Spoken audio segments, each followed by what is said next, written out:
The billionaire had dressed like a woman with almost nothing, but she was not prepared for a struggling single father to divide the last hot meal he could afford until payday and place half of it in her hands. October wind moved through Cedar Ridge, Colorado, carrying dry leaves between the stores on Maple Avenue. Victoria Sterling sat on a bench outside one of her company's neighborhood markets wearing a faded gray sweatshirt, inexpensive jeans, and old sneakers purchased from a thrift store. Her dark hair disappeared beneath a knit cap. There was no hidden camera in her clothing and no plan to embarrass strangers. A security officer remained across the street for safety, under strict instructions to keep his distance. Victoria was conducting a customer dignity audit of Sterling Foods, the company her family had built into a national grocery and packaged food business. For one day, she carried $10 in cash, no credit cards, and no visible sign of authority. She wanted to learn how employees treated customers who appeared unable to spend much. The idea had begun 3 months earlier after Victoria received a letter from a customer named Marisol Vega. Marisol worked nights, cleaning medical offices, and stopped at a Sterling market after each shift. She described being followed through the store whenever she wore work clothes, although the same employees greeted her warmly on Sundays when she arrived dressed for church. She did not ask for money or threaten legal action. She asked whether dignity was supposed to depend on looking as if you could afford it. Victoria forwarded the letter to regional management. The response included training completion rates, customer satisfaction averages, and a statement assuring her that Sterling Foods welcomed everyone. None of it answered Marisol's experience. Victoria visited 2 stores in business attire and received flawless service. Managers recognized her before she reached the first aisle. She realized that her title prevented her from seeing the problem directly. The audit was reviewed by the company's legal and ethics teams. Victoria could evaluate her employee service, but she would not create emergencies, ask strangers for money, record private conversations, or pretend to need medical assistance. Security would remain available without interacting unless safety required it. An independent employee advocate would review any disciplinary recommendation to prevent Victoria's personal experience from becoming unquestioned evidence. Rebecca warned that a single day could not represent every low-income customer's life. "I know," Victoria said. "I can remove these clothes tonight. I can stop the discomfort whenever I choose. The purpose is not to claim I understand poverty. It is to test whether our policies survive when no one recognizes the chief executive." Her father had founded Sterling Foods with one market near a factory district. As a child, Victoria stocked canned goods after school and watched him extend informal credit to families between paychecks. When the company expanded, those personal decisions became standardized programs, then quarterly reports. Growth made assistance more consistent, but it also created distance. Victoria knew the names of regional presidents and profit margins. She did not know how a tired parent experienced the checkout line at 5:30 in the evening. She began the day determined to collect information without turning anyone's hardship into a lesson centered on herself. That boundary would become important when the most meaningful moment of the audit came from someone who was never part of the plan. Before sunset, that stranger would test the audit more deeply than any employee could. What she discovered unsettled her. A cashier greeted a man in an expensive coat but barely looked at Victoria. An assistant manager followed her through 2 aisles before asking whether she intended to buy anything. When she sat outside to write notes, the store manager requested that she move away from the entrance because customers might feel uncomfortable. Victoria did not argue or reveal her identity. She moved to the public bench beside the brick wall and recorded the manager's words in a small paper notebook. The audit concerned her employees, not the people passing on the sidewalk. She did not judge those strangers or test whether they would rescue her. By late afternoon, cold had reached through her sweatshirt. She had used part of the $10 for bus fare and purchased the least expensive items in the store. The experience was temporary and controlled, yet the shame of being watched and dismissed felt real. Victoria understood that she could return to warmth whenever she chose. Many customers could not. An aging blue pickup entered the parking lot shortly before 5 o'clock. Ethan Brooks climbed out wearing work boots dusted with sawdust. He had spent the day repairing delivery gates and storage racks for Harper Construction Supply. His 8-year-old daughter, Lily, jumped down from the passenger side with a purple backpack almost as large as she was. They stopped at the deli counter and ordered 1 large container of chicken soup and half a loaf of bread. The $12 came from the final cash in Ethan's weekly food envelope. At home, they still had oatmeal, eggs, rice, and canned beans to last until payday 2 days later. The soup was their one hot meal and the small reward Ethan had promised after Lily earned a perfect score on her spelling test. As they left the store, Lily noticed Victoria on the bench. The manager had moved her twice, and she now sat beyond the carts with her small grocery purchase beside her. "Daddy," Lily said, pulling gently at Ethan's sleeve. "Do you think she has eaten?" Ethan looked at the paper bag in his hand, then at his daughter. "I do not know. We can ask." They crossed the parking lot. Ethan stopped several feet from the bench, leaving Victoria enough space to feel safe. "Excuse me, ma'am," he said. "My daughter and I are about to eat. Would you like to share some soup with us?" Victoria looked from him to Lily. There was no pity in their faces, only an invitation. "I did not want to take your dinner," she answered. "You would not be taking it," Lily said. "We are asking you to share." Ethan found 3 paper cups and spoons in the bag. He divided the soup, making sure Lily received enough, then broke the bread into 3 portions. He did not give away his daughter's meal or pretend that hunger made him noble. He simply made his own portion smaller and turned dinner for 2 into dinner for 3. They ate beside the parking lot while the wind pushed leaves around their shoes. Ethan introduced himself and Lily, then asked Victoria's first name without demanding an explanation for her situation. "Victoria," she said. "It is nice to meet you," Lily replied. "I got 100% on my spelling test. That is why we have soup." "Then this is an important celebration." "Very important," Ethan agreed. Conversation came easily. Ethan mentioned that Lily wanted to build houses 1 week and study the planets the next. Lily corrected him. She planned to design houses on other planets, which solved both problems. Victoria laughed harder than she had during any board meeting that year. When the soup was gone, Ethan gathered the cups and wiped the bench clean. He never asked why Victoria sat outside or whether she had somewhere to sleep. Instead, he pointed toward the community center 2 blocks away. "They serve dinner until 7, he said. "They also have a warm lobby if you need somewhere to wait. I can drive you there, or I can leave you the address." Victoria was struck by the choices in his offer. He provided information without assuming control. "The address would help," she said.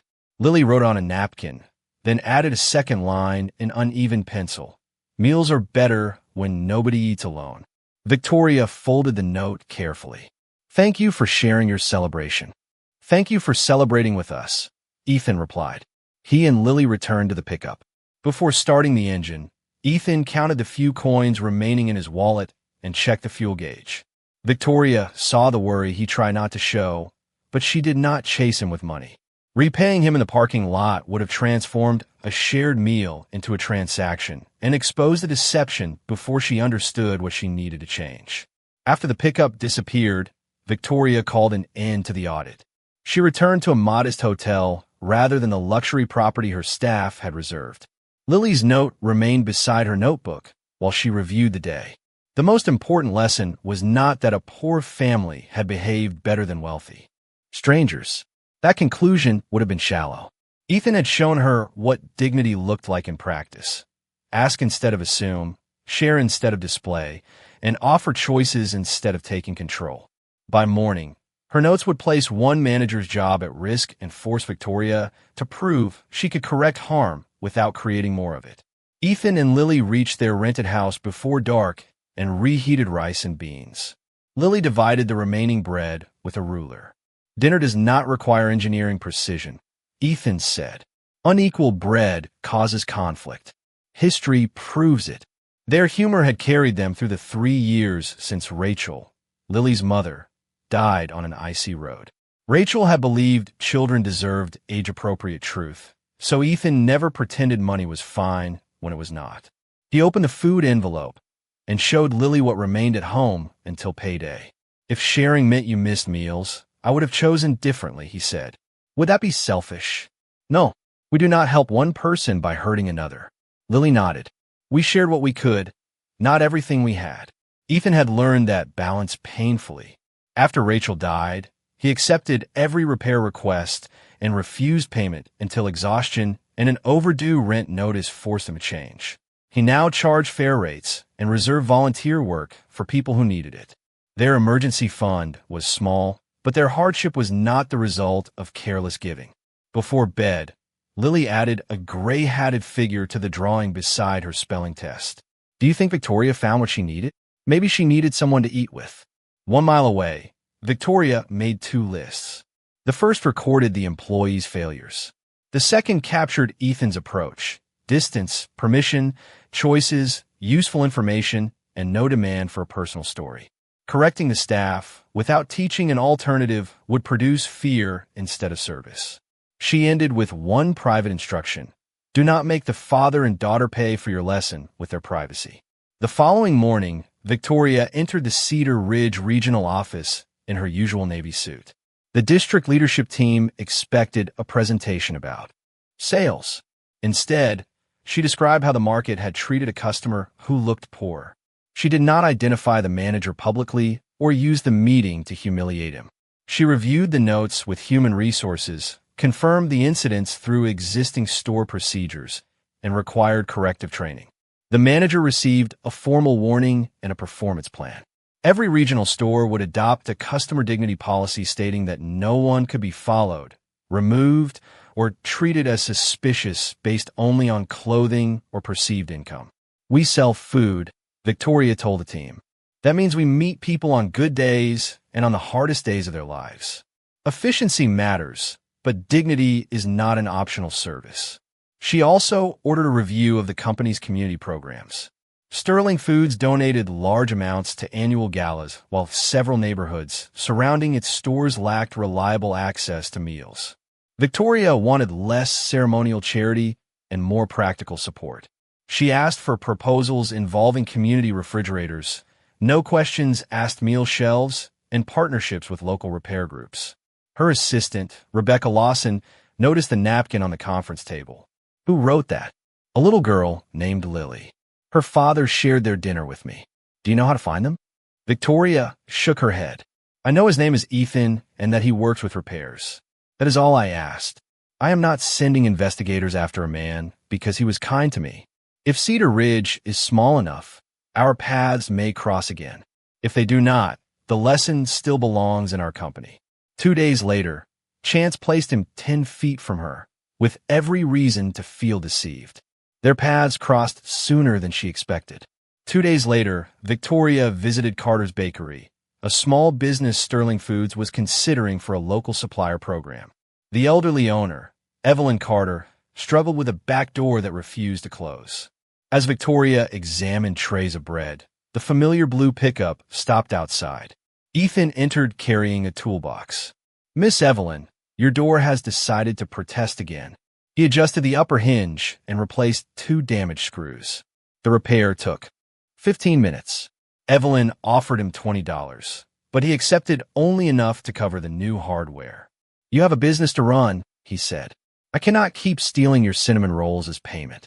You have never stolen one. I forced them on you. That distinction matters to my daughter. Ethan turned and recognized Victoria. His expression moved from surprise to concern. Are you all right? She wore clothes that revealed her professional position, but not necessarily her identity. I am. I owe you an explanation. Evelyn sensed the private nature of the conversation and returned to the kitchen. Victoria told Ethan that she worked for Sterling Foods and had been evaluating how the market treated low-income customers. She did not begin with her title. She began with an apology. You believed I needed food, she said. I allowed you and Lily to believe that.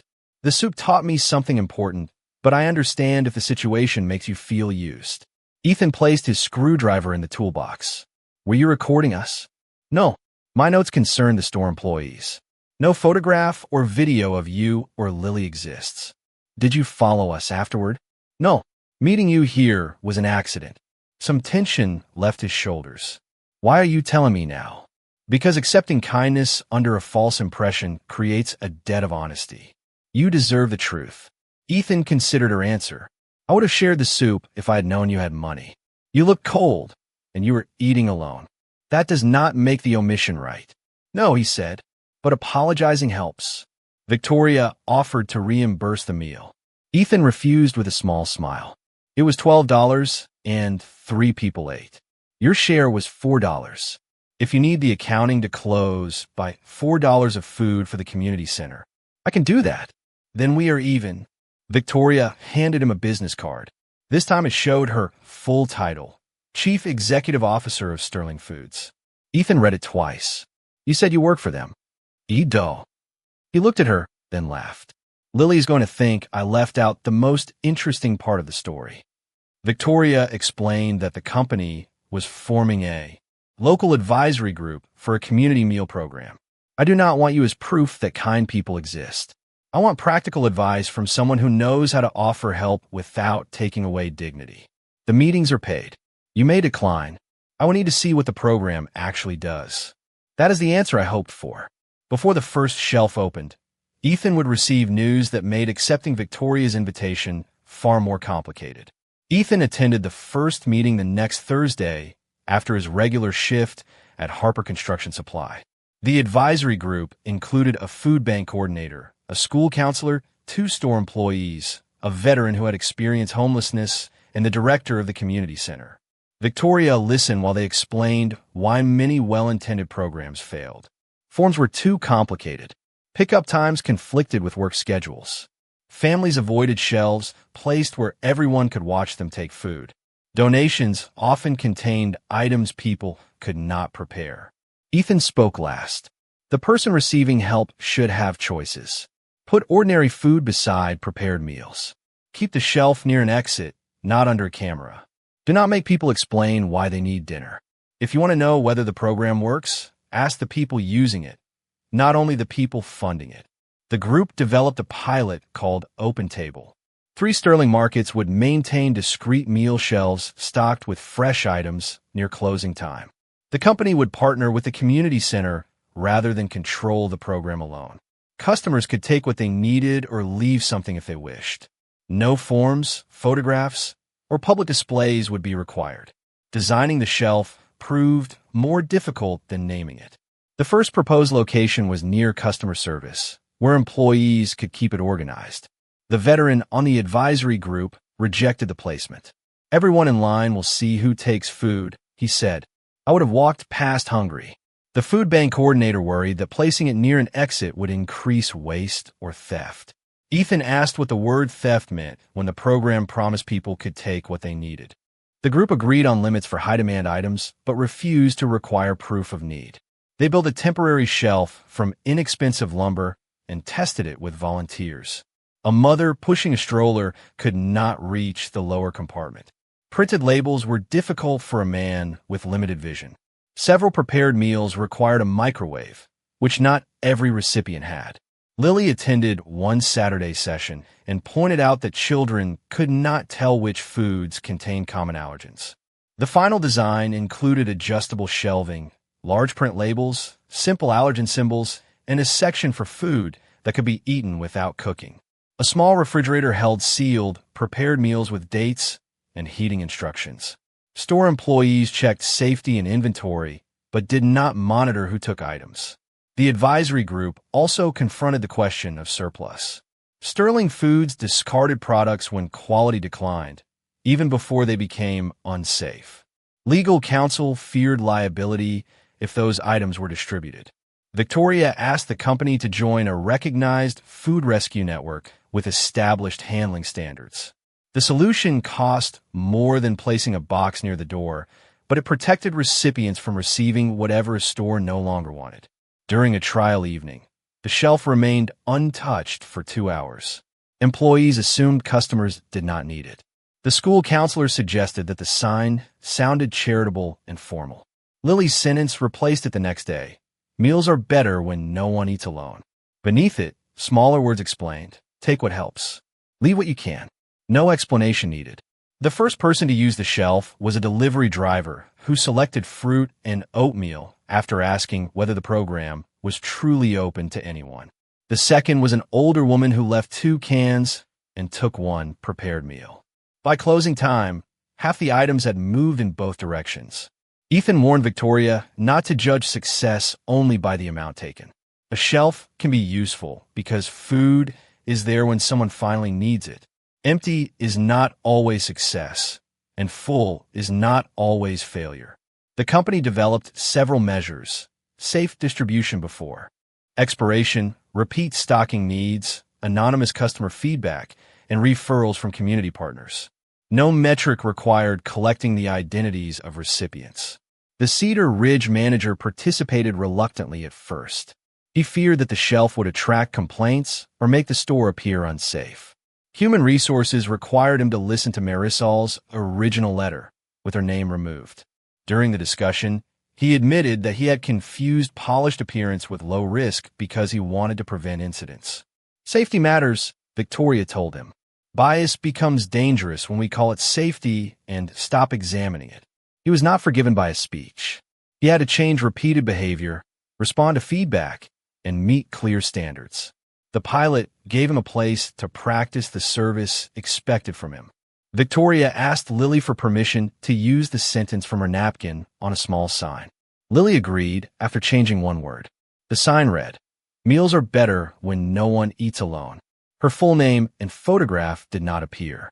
The program was ready for launch when Ethan received news he had feared for months. Harper Construction Supply was eliminating its local field maintenance team. His supervisor, Martin Doyle, called him into the office on a Friday morning. "Your work is not the problem," Martin said. "The company is moving the repairs to an outside contractor. Your position ends next week." Ethan felt the room narrow around him. Rent was current, but the electric bill was late. His truck needed a new alternator. He had enough savings for less than 1 month. "Will you write a recommendation?" he asked. "I will call anyone you want. You're the best field technician I have." Ethan thanked him, then asked which coworkers were also affected. Before leaving the office, he helped one of them update a resume. Calm did not erase his fear, but fear did not excuse him from noticing someone else. That evening, Ethan told Lily the truth over rice and beans. He did not promise that everything would be easy. He promised that she would have a home, food, and a father who would keep trying. "Can I put my bottle money in the bill jar?" she asked. "Your bottle money is for the Planet House model. The planets can wait." Ethan took her hand. "We will decide together after I learn more. Helping does not mean giving away every good thing before we know what we need." The next morning, he began calling contractors and school facilities departments. He also informed Victoria that he might miss the next open table meeting while searching for work. He did not ask for rescue. Victoria could have created a position and handed it to him. Instead, she asked Rebecca to review an existing problem. Sterling Foods planned to renovate 27 neighborhood markets over the next 18 months. The company had budgeted for outside contractors, yet lacked someone who could coordinate small repairs, train local apprentices, and ensure that accessibility improvements reflected community needs. The job existed in practice even though no one had defined it. Victoria asked the operations team to create a 6-month regional pilot with clear qualifications, salary, and performance goals. The position was posted publicly. Ethan received the same description as every applicant, along with a note from Victoria. "I believe your experience fits this work. Applying is your choice. If you apply, the interview panel will make the decision without me." Ethan appreciated the distinction. He submitted references, photographs of completed projects, safety certifications, and a proposal for training young workers through community colleges. 3 other qualified candidates applied. The panel interviewed all 4 and selected Ethan because his plan reduced costs while building local skills. When Rebecca called with the offer, Ethan did not accept immediately. He reviewed the salary, health insurance, travel requirements, and schedule with Lily at the kitchen table. The job paid more than his former position, but it required 2 overnight trips each month. "Miss Evelyn can pick me up on travel days," Lily said, "and I get to video call the hotel and inspect the pancakes." "That sounds like strict supervision." It is. Ethan accepted the job. The opportunity changed his life, but it was not a prize for sharing soup. His kindness had opened a conversation. His skills, record, and proposal earned the position. 3 days later, he wondered whether the interview panel had made a serious mistake. His first week nearly convinced him he had made a mistake. Corporate orientation required hours of software training, travel policies, and budget codes that felt unrelated to fixing a door. Ethan had managed tools and small projects, not spreadsheets covering 27 stores. He returned home each evening with a headache and the fear that the interview panel had selected the wrong person. Lily watched him struggle with a project management program at the kitchen table. "You tell me new things feel impossible before they feel boring," she said. "I was hoping you did not remember every sentence." That is not how children work. Ethan asked Rebecca for additional training rather than hiding the difficulty. She paired him with an operations analyst named Javier Morales, who understood budgets but had never used a power saw. They exchanged knowledge. Javier taught Ethan how to forecast costs and document changes. Ethan took Javier to a store renovation and showed him why a cheaper hinge failed faster on a heavy commercial door. The partnership improved the pilot. Instead of awarding every repair to the lowest bidder, the team compared lifetime cost, safety, and availability of replacement parts. Ethan learned that careful documentation protected workers when executives questioned an expense. Javier learned that a spreadsheet category called minor hardware could determine whether a customer using a wheelchair entered independently. The first renovation exposed another weakness. Ethan proposed hiring apprentices from the community college, but the general contractor worried that inexperienced workers would delay the schedule. Ethan created a limited scope of supervised tasks and required safety certification before anyone entered the site. 2 apprentices joined the project, earned wages, and completed their work on time. One of them, a single mother named Tasha Green, had worked retail for 9 years and studied building maintenance at night. She identified a storage layout that forced shorter employees to use unsafe step stools. Her redesign cost little and reduced injuries. Ethan credited her in the final report, which helped her secure a full-time facilities position. Not every decision succeeded. A locally sourced floor material wore down faster than promised and had to be replaced. Ethan documented the error, accepted responsibility for recommending it, and negotiated a partial refund from the supplier. Victoria did not protect him from the performance review. The panel evaluated the failure and concluded that his response had limited the cost. "Leadership is not proving you never choose wrong," Victoria told him afterward. "It is making the truth easier to find when you do." By the 3rd month, Ethan could read the project dashboards without Javier translating. By the 6th, Javier could identify several grades of lumber. They remained an unlikely but effective team. OpenTable launched 1 month later at the same Cedar Ridge market where Victoria had conducted the audit. The manager completed his improvement plan and chose to remain with the company. On opening morning, he stood beside the shelf greeting every customer with the same attention. Victoria believed accountability should allow room for change when change was sincere. The first night exposed a dangerous weakness. A refrigerator sensor failed after closing, leaving staff unable to prove that 12 prepared meals had remained at a safe temperature. The manager discarded them before opening and reported the loss. Several executives complained that a program designed to reduce waste had thrown food away immediately. Ethan supported the manager. "Dignity does not mean giving people food we would not serve paying customers. When safety is uncertain, we discard it and fix the system." The team installed independent temperature alarms and assigned 2 employees to verify the log at each shift change. The community center helped create an emergency transfer plan so meals could move to another approved refrigerator during an outage. The incident delayed the public launch by 1 day. Victoria published the reason without portraying recipients as vulnerable or careless. The message was simple: free food would meet the same safety standards as every product sold in the store. When the shelf finally opened, the manager worried no one would trust it.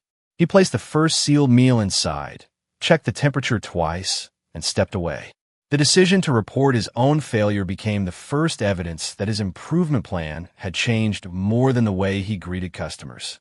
Ethan and Lily arrived without cameras or a public ceremony. The first shelf contained soup, bread, fruit, oatmeal, and simple meals requiring no kitchen. A handwritten card explained that anyone could take food and anyone could contribute. No reason was required. An older man waited until the aisle cleared, selected soup and bread, and left without speaking. No employee stopped him. Lily watched from a distance. "Do you think he is embarrassed?" she whispered. "Maybe," Ethan said. "That is why we let him leave without making his dinner into our moment." Victoria heard the answer. It became the standard she used when executives proposed advertising the program with photographs of recipients. Sterling Foods could report totals and invite donations without displaying anyone's hardship.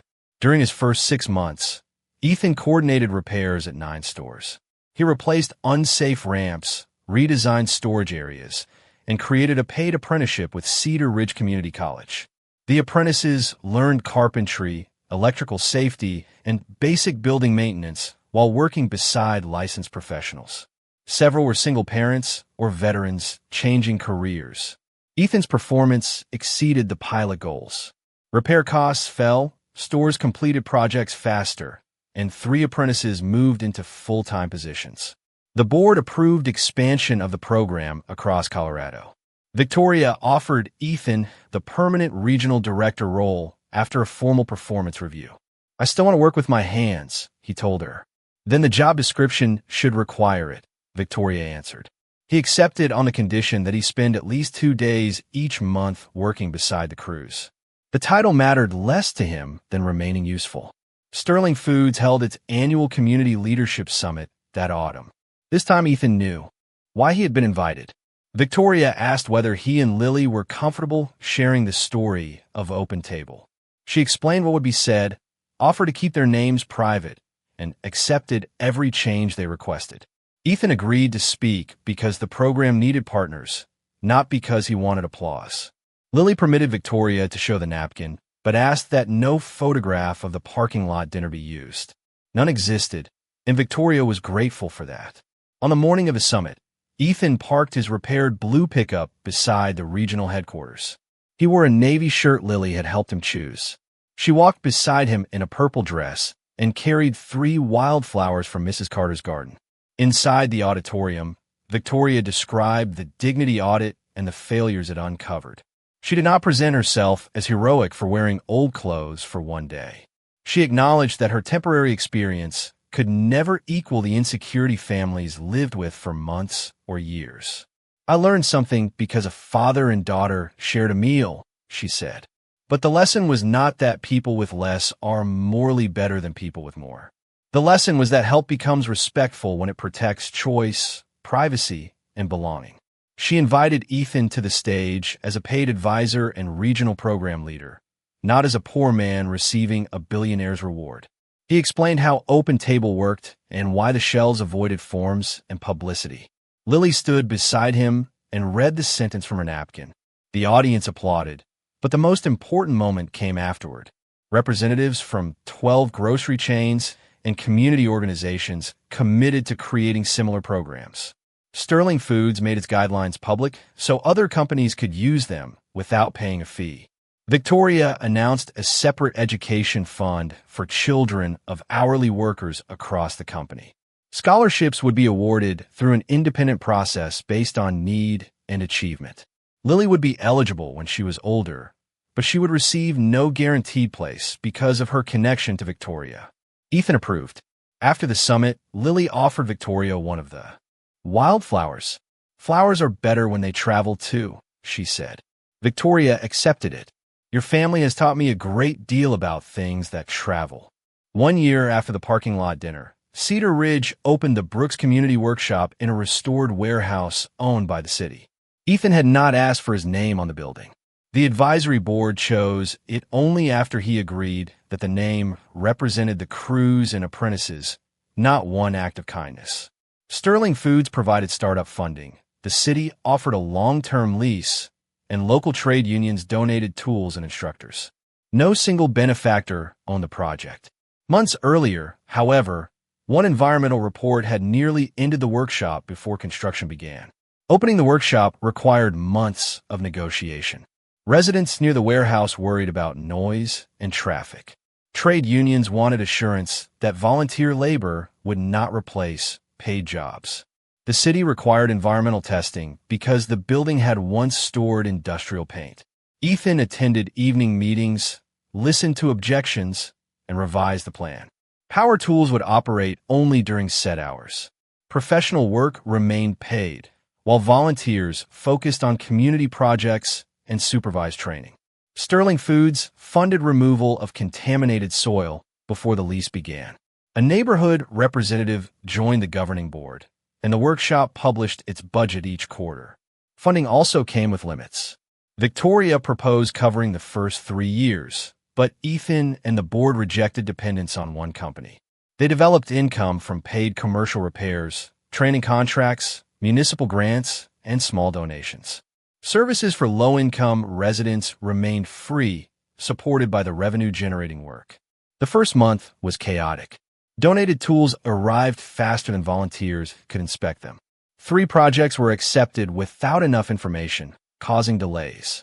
One client became angry when a sentimental table could not be repaired safely. Ethan apologized for the unclear promise and helped find a craftsperson who could preserve part of the wood in a smaller keepsake. He learned that hope needed honest boundaries. The workshop could not restore everything, employ everyone, or solve every family's housing problem. Staff created assessment standards and a referral network for needs outside their expertise. Saying no with useful alternatives became another form of respect. Lily's Engineering Club met on Wednesday afternoons. It was free, but families could contribute snacks or volunteer time if they wished. Children designed birdhouses, simple alarms, and devices to water plants. Ethan did not teach every class. Women engineers, electricians, artists, and students from the community college gave the children a broader picture of who could build. At the end of the first year, Tasha became the workshop's training coordinator. Javier joined the finance committee. Evelyn supplied bread for monthly community nights at cost, refusing to let Ethan call it a donation because her bakery also benefited from the orders. The project worked because each person understood both what they could give and what they needed to receive. Victoria's board occasionally questioned why a food company remained involved in repair programs. She pointed to the practical connections: safe shelves, functioning refrigeration, accessible stores, workforce training, and stronger neighborhoods around every market. More importantly, the partnerships had changed how Sterling Foods designed community investments.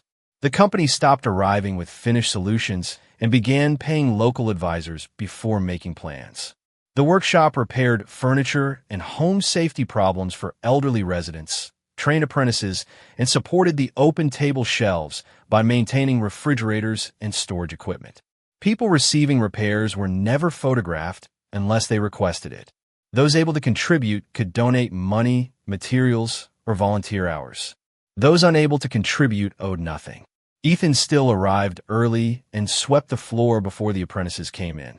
He also learned to delegate, manage budgets, and accept that leadership did not require doing every task himself. His salary allowed him to bring the electric bill current, repair the truck, and build savings for Lily. He paid those expenses over time. Victoria never accessed his private accounts or erased his debts without permission. Lily completed her homework at a workbench after school and attended a free community engineering club open to every child in the neighborhood. Her Planet House model eventually gained solar panels, a water recycling system, and a front porch large enough for aliens to share soup. Victoria visited the workshop often, usually without an entourage. She did not pretend to be an ordinary employee.